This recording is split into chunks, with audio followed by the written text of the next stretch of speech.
Assalamualaikum warahmatullahi wabarakatuh. Waalaikumsalam.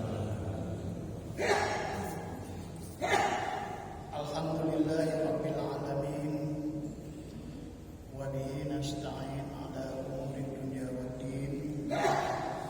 Allahumma shalli wa sallim ala sayyidina wa habibina wa syafi'ina wa maulana Muhammadin wa ala alihi wa sahbihi ajma'in.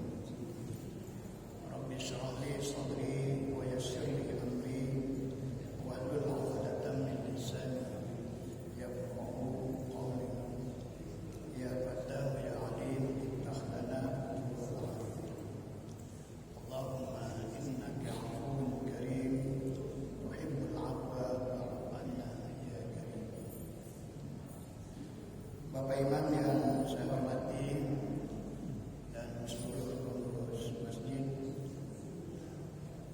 Al-Huda yang saya hormati, hadirin shaimun shaimat rahimakumullah. Alhamdulillah pada hari ini kita sudah memasuki hari ke-16 Ramadan dan juga bertepatan dengan 16 Maret 2025. Insyaallah dan mudah-mudahan puasa kita sampai di akhir bulan Ramadan. Amin ya rabbal alamin. Untuk itu puji dan syukur selalu kita sampaikan kepada Allah Subhanahu wa taala dan juga tidak lupa kita berselawat kepada Nabi kita Muhammad sallallahu alaihi wasallam. Bapak Ibu hadirin yang saya hormati, pengajian subuh kita pada hari ini melalui mushaf Al-Quran ini kita pandu dari surah Ali Imran, surah yang ketiga, ayat ke-15, 16 dan 17. Tapi yang akan kita bahas nanti fokus pada ayat ke-17. Bapak Ibu hadirin yang saya hormati, mudah-mudahan puasa yang kita laksanakan ini dapat mengantarkan kita untuk menjadi orang yang bertakwa dan dapat mengantarkan kita untuk menjadi orang yang bersyukur dan pada akhirnya juga dapat mengantarkan kita menjadi orang yang selalu mendapat petunjuk dari Allah Subhanahu wa taala. La'allakum tattaqun, la'allakum tashkurun, la'allakum yarshudun. Bapak Ibu hadirin yang saya hormati, a'udzubillahi minasyaitonir rajim. Bismillahirrahmanirrahim. Ayat ini akan lebih lengkap kalau kita baca dari ayat yang ke-15, karena ceritanya lengkap kalau dari ayat ke-15. Qul unabbi'ukum bi khairin min zalikum lilladzina taqaw inda rabbihim jannatin tajri min tahtiha al-anhar khalidina fiha wa la wa ridwanun minallah wallahu basirun bil ibad alladzina yaquluna rabbana innana amanna faghfir lana dzunubana wa qina adzabannar as-sabirina was-sadiqina wal qanitina wal munfiqina wal mustaghfirina bil ashar. Ayat yang ke-17 itu berbicara tentang sahur dan apa yang harus kita lakukan pada waktu sahur, dan kalau itu kita lakukan maka dia akan berpengaruh kepada beberapa sifat kita yang mengiringi dari waktu sahur itu. Sahur yang dibicarakan oleh para ulama, baik ulama tafsir maupun ulama fikih, antara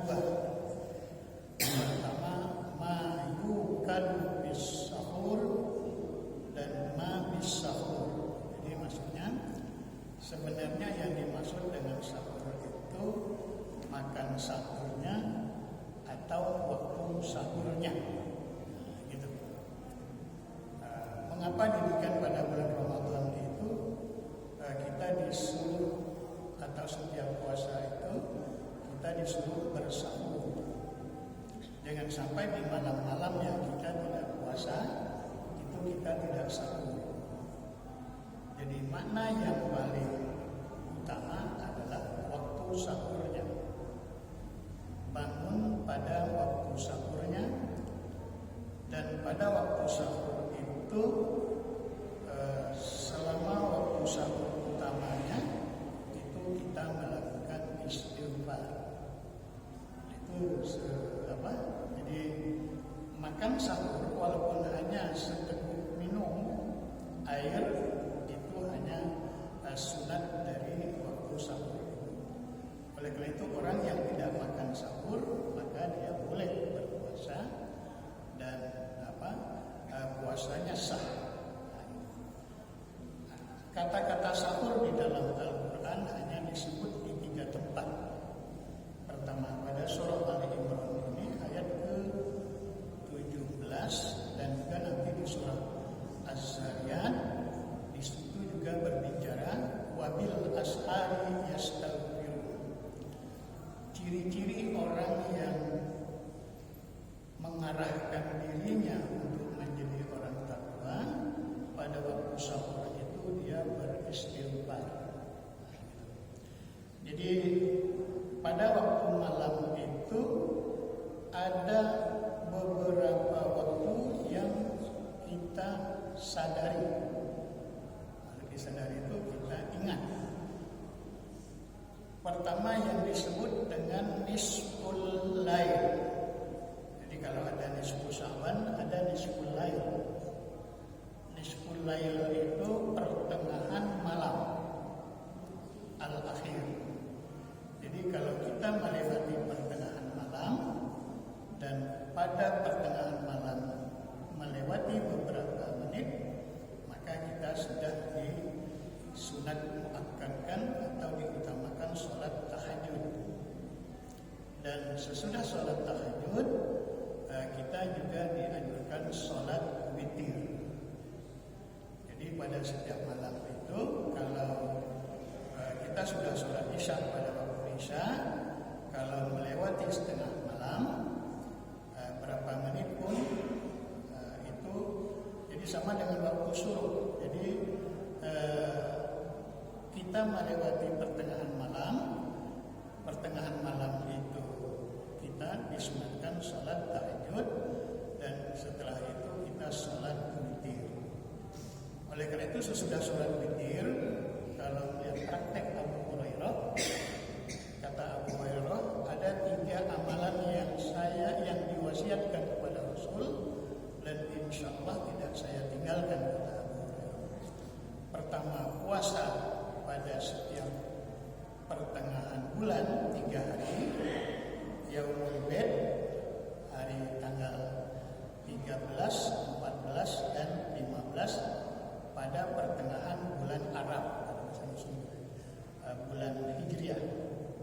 Jadi itu disunatkan, kata Abu Hurairah, tidak akan saya tinggalkan karena itu diwasiatkan oleh Nabi kepada saya. Yang kedua, saya tidak meninggalkan tidur setelah sholat witir. Jadi sesudah sholat witir itu disunatkan juga kita tidur. Jadi witir tidur. Setelah tidur nanti bangun lagi pada waktu menjelang fajar. Dan yang ketiga sholat duha. Itu kata Abu Hurairah, 3 itu. Jadi nisful lail di Rasulullah SAW dari 3 kebiasaan yang dipraktekkan oleh Rasulullah. Pertama dia qiyamul lail, salat malam, kemudian dia membaca Al-Quran, dan yang ketiga dia ajwadun nas, memperbanyakkan sedekah. Nah, jadi ayat ini bercerita tentang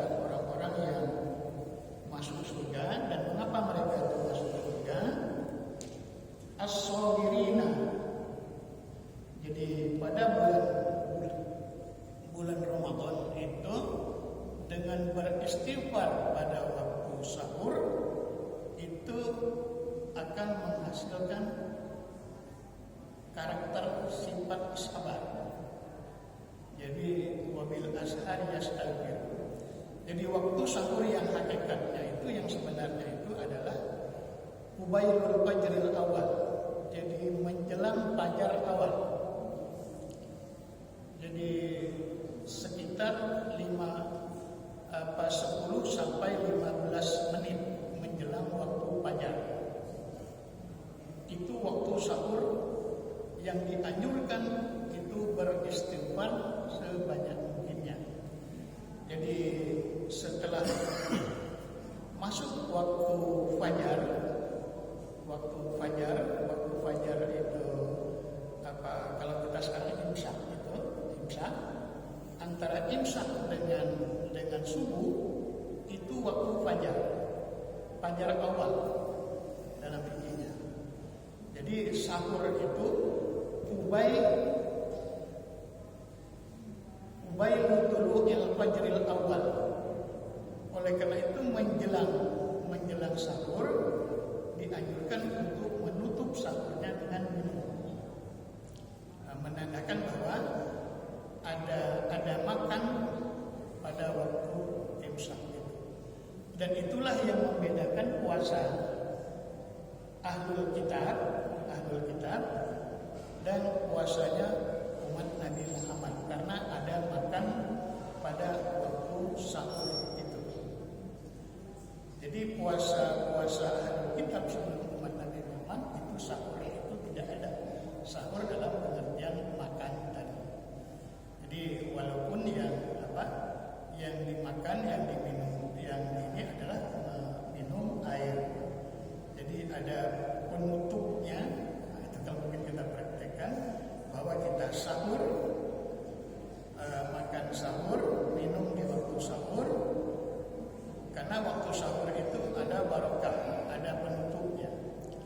Sama dengan orang tua-tua kita dulu mengapa membersihkan ikan yang ada darah mutawassithah itu disiram dengan air lalu, air selawat. Orang Padang nyebutnya air selawat. Jadi setelah ikan itu dibasuh, kemudian ditaruh di tetes tangguh kecil, kemudian disiram dengan air diciri dan menyiramnya seperti orang tawaf. Itu air lalu itu. Atau bahasa singkatnya air apa itu? Pasti ada itu. Jadi itu waktu sahur. Wabil ashari yastaghfirun. Jadi istighfar pada waktu sahur itu sebagai ciri khusus waktu sahur itu. Waktu sahur itu. Nah, menurut para ahli tafsir Muhammad Ali As-Sawuni ada 4 mengapa pada waktu sahur itu kita dianjurkan untuk beristighfar.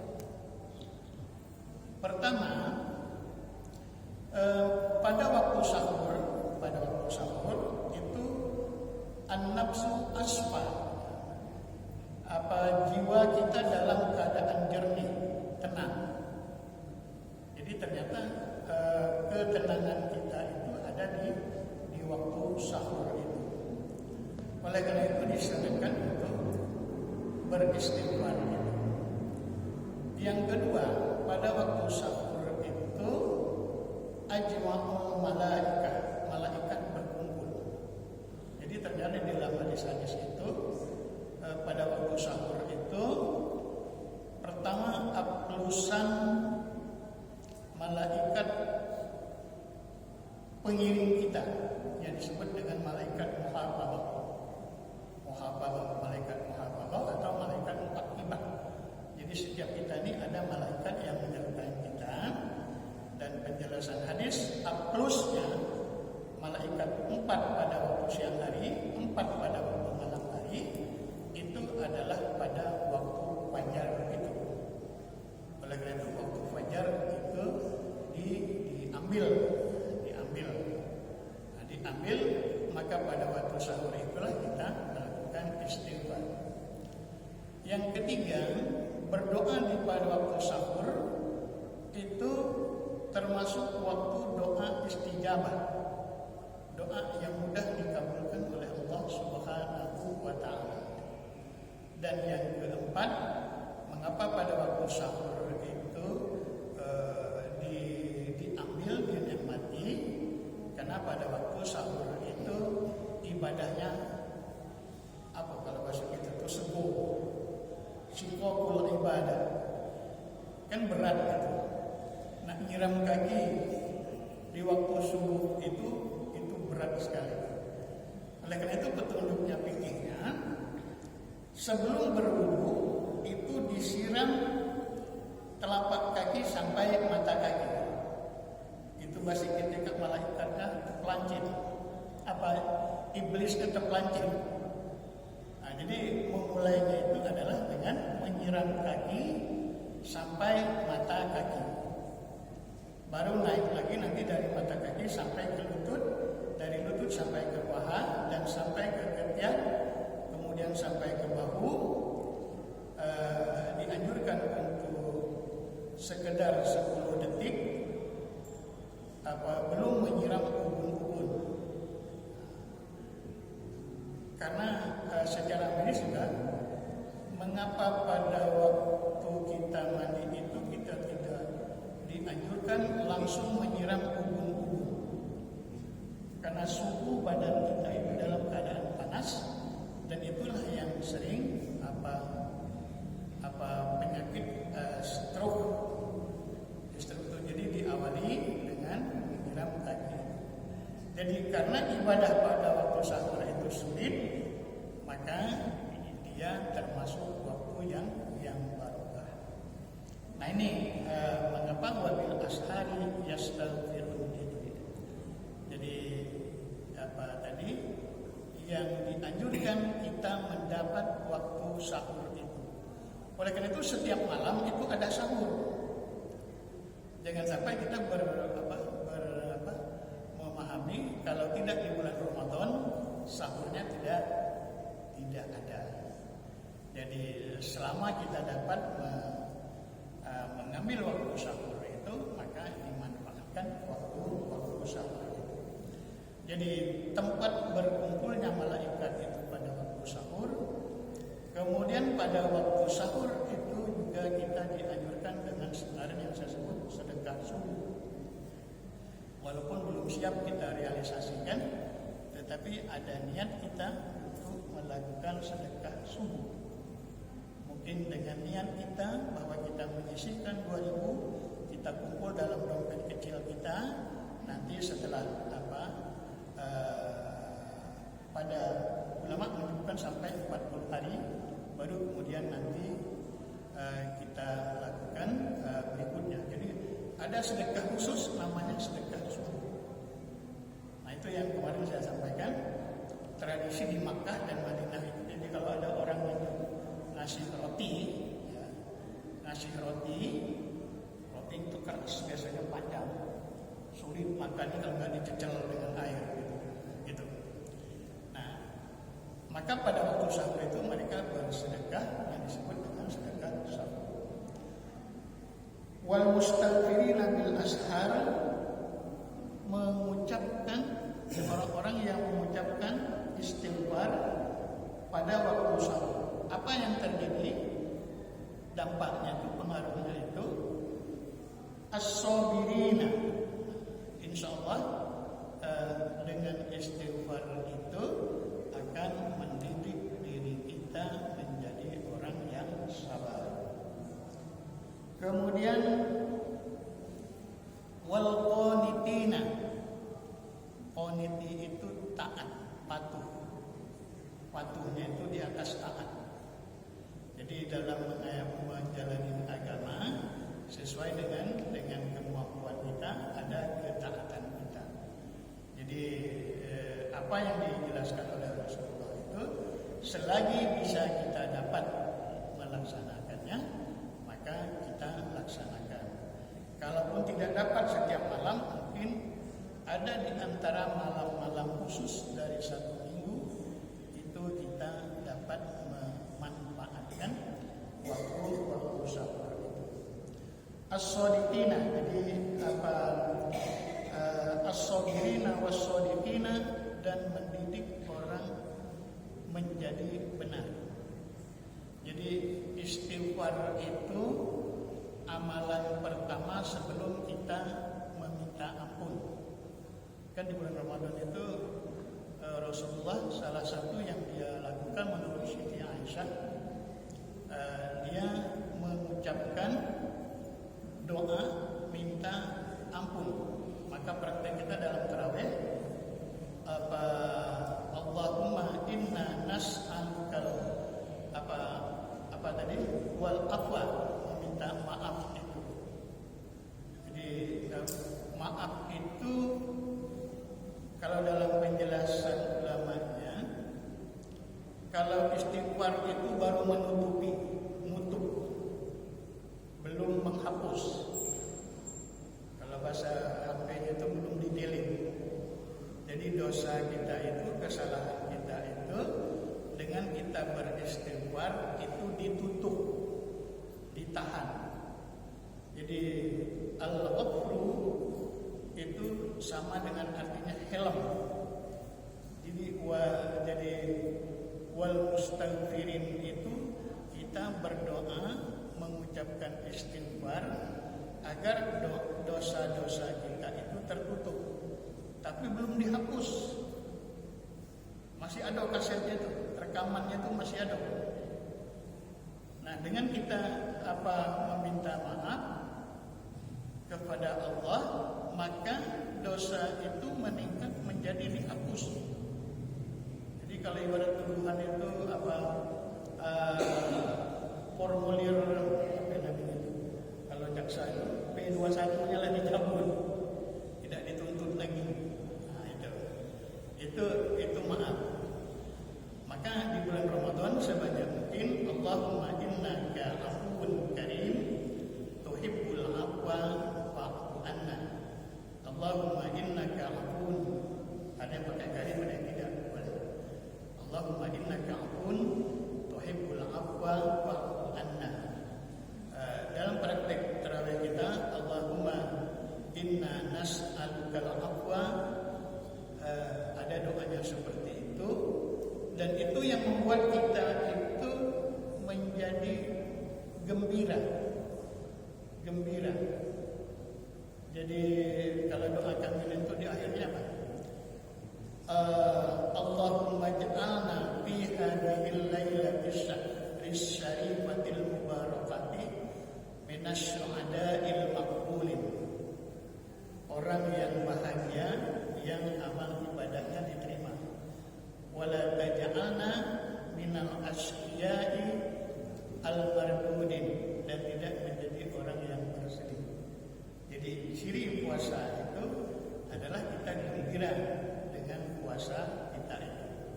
Apalagi sudah lewat 15 hari. Kalau bahasa kita hari ke-16 dan seterusnya itu tinggal monyornya baik. Ambil monyornya. Kalau lewat tadinya. Nah, pada waktu sahur tadi kita dianjurkan itu makan itu betul-betul dinikmati. Dinikmati itu apa? Kalau dalam agama Katolik itu disebut mindful eating. Keren bahasanya. Mindful eating itu makan itu dirasakan itu dicici betul, bahasa yang saya bisa dengar dulu, nginyam. Ada yang nginyam. Ya, jadi maksudnya makan itu dinikmati betul. Maka saya menemukan di kenduri kita di sini, setiap kenduri itu ada lauk yang satu orang satu piring kecil itu. Lauk apa namanya? Hah? Ayam negeri. Kan setiap orang itu ada nasinya, ada gulainya itu. Itu punya arti. Dan saya nggak tahu gimana ulama kita dulu membuat tradisi itu. Di tempat lain saya tidak menemukannya. Oleh karena itu, ketika kenduri itu, gulai itu harus dinikmati betul. jadi dinikmati betul. Karena itu kalau mak rasanya ada namanya itu. Gulai itu. Apalagi ketemu ikan apa itu, ikan darat, asamnya asam bacal. Ada kan kalau musim itu katanya ikan dari apa, dendam. Asamnya asam bacal. Ikan yang putih apa namanya? Saya pertama dulu nemunya di rumah beliau ini, Pak Musa. Jadi ada ikan itu satu, asamnya 3 iris, 4 iris ikan asam bacal, asam apa namanya? Jadi gini maksudnya. Jadi makan yang benar, makan sahur itu mulai dari rasanya itu diketahui betul. Kalau gulainya itu gulai bagarnya, kelapanya itu dirasakan betul. Bagaimana cara menumisnya itu dirasakan betul, dan bagaimana pari itu yang tadinya tidak tidak begitu doyan dimakan orang, tetapi karena dimasak dengan bagar, maka dia menjadi nikmat. Nah gitu. Nah, jadi mana rasa lengkuas, mana rasa kunyit, mana rasa cabai, itu dirasakan betul. Nah, jadi dinikmati. Oleh karena itu makannya waktu sahur itu makan yang beruru, kalau Palembang itu apa yang sekarang. Jadi dia nikmati betul. Nah itu terjadi di agama Katolik dan agama Hindu. Dan itu kalau kita punya teman orang Hindu makan bersama-sama, dia ritual doanya itu panjang betul. Termasuk agama Katolik yang dia sebut dengan mindful eating gitu. Jadi makan itu dinikmati betul. Sehingga nikmat Tuhan terhadap apa yang kita makan itu betul-betul kita rasakan. Jadi itu yang makan pada waktu sahur. Lawannya itu adalah emotional eating. Jadi mulai itu kalau bahasa kita makan sambil nganyam, gitu. Pokoknya makan aja. Nanti tidak dinikmati apa yang yang dimakan gitu.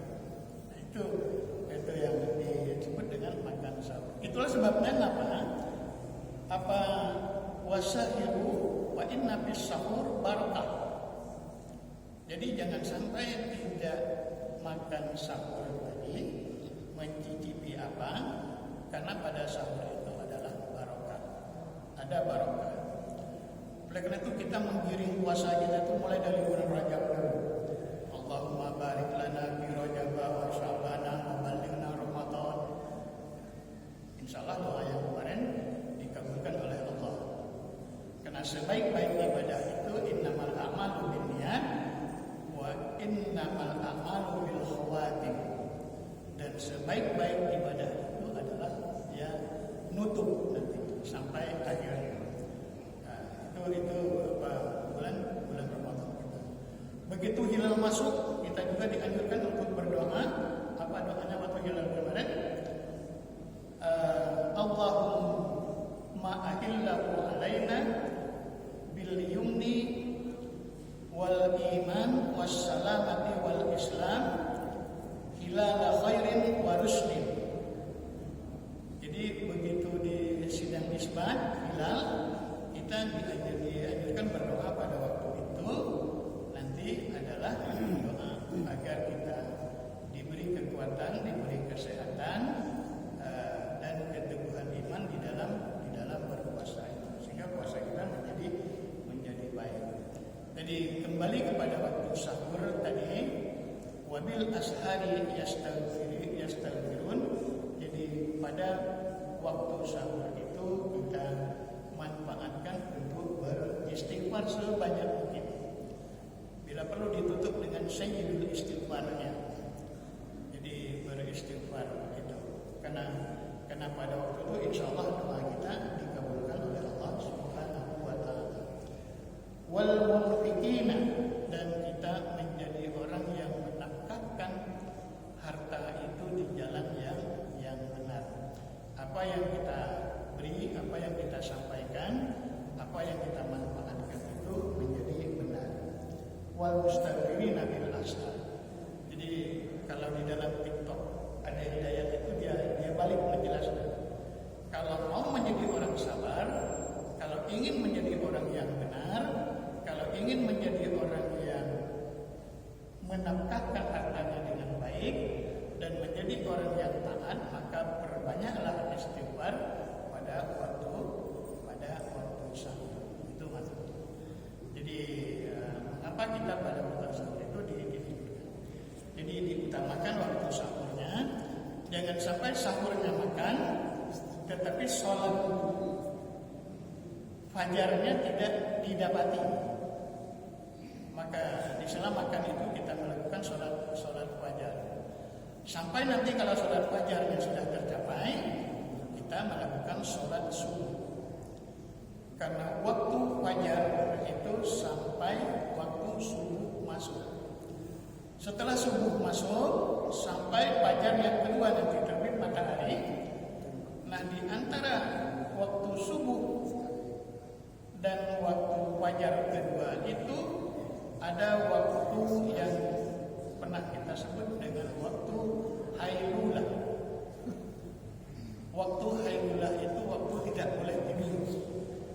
Karena kita berjaga-jaga untuk pembagian rezeki dari malaikat. Makanya ada sering kita sebut rezeki kita kalau tidur sudah subuh diketok ayam. Itu maksudnya itu. Jadi tidak dianjurkan sampai nanti masuk waktu syuruk. Dan saya tidak tahu syuruk kita jam berapa. Karena saya sudah di masjid itu sudah ada jam. Waktu syuruk itu juga memang ulama ada perbedaan pendapat, tapi masyhurnya adalah waktu terbitnya matahari setinggi satan. Setinggi satan itu fajar, waktu matahari itu naik kalau diukur dengan jam itu 10 sampai 15 menit. Baru nanti masuk pada waktu subuh. Syuruk dianjurkan juga sholat, duha juga dianjurkan sholat duha. Hanya saja duha dianjurkan 4 rakaat kalau memungkinkan, dan bahkan nanti pada sampai tergelincirnya matahari itu masih ada waktu untuk duha. Jadi kalau kita belum sempat duha setelah syuruk, maka kita boleh sholat duha itu sebelum waktu zuhur. Bapak Ibu hadirin yang saya hormati, inilah materi pengajian kita pada pagi hari ini terkait dengan bagaimana kita memanfaatkan waktu sahur dengan beristighfar sebanyak mungkin, dan setelah beristighfar itu kita perbanyak minta kita. Karena di akhir ayat puasa itu wa iza salaka ibadi anni fa inni qarib.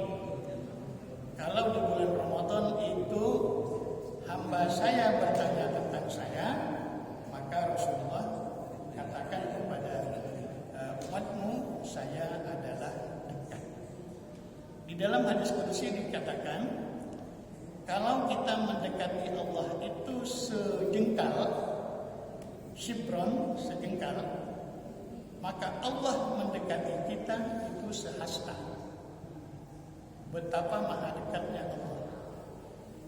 Jadi iza taqarraba abdi shibron taqarrabtu ilaihi shibron. Jadi upaya kita kalau diukur itu baru sejengkal mendekati Allah, tetapi Allah akan mendekati kita itu sehasta. Kalau kita mendekati Allah itu satu hasta, ziraan, maka Allah mendekati kita itu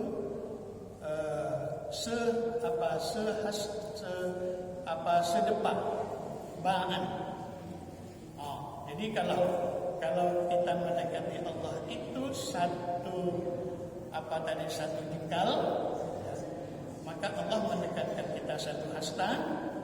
Masuk di situ tuh kalau semakin banyak upaya kita mendekati Allah, maka Allah semakin mendekati kita.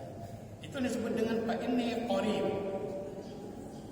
Jadi kalau kita mendekati Allah tadi satu hasta, maka Allah mendekati kita satu depak, ba'an.